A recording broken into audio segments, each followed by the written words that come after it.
Adults are bigger than kids, and so how can you fit part of a liver into a small child?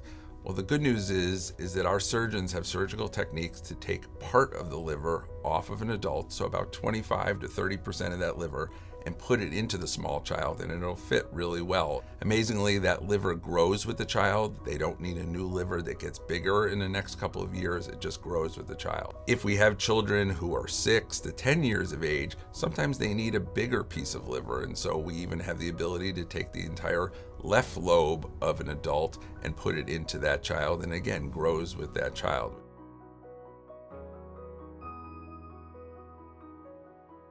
I think the most interesting part about liver physiology is that when you take a CAT scan of those adult donors 2 months later, you will see that the entire space that was occupied by part of that lobe is completely filled with new liver tissue. The liver is able to regenerate and fill that entire space.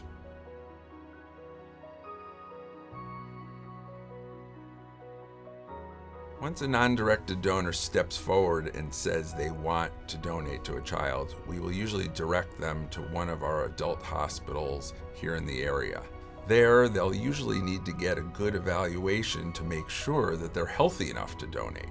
So what does that mean? That means they definitely need blood work, they need to make sure their liver is working well, they need to get scans of their liver, so that's a CAT scan, an MRI, to really make sure that surgeons are able to safely take a piece of liver tissue off of the adult liver. There are sometimes, even though people are interested in donating, the CAT scan or the MRI does not look safe for a person to be a donor, and therefore that person would be excluded.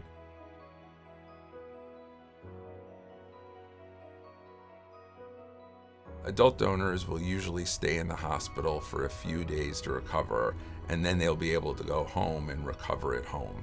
Usually after a few weeks, most donors are able to go back to work and their normal activities. They usually will need some follow-up appointments with the adult hospital to make sure they remain healthy.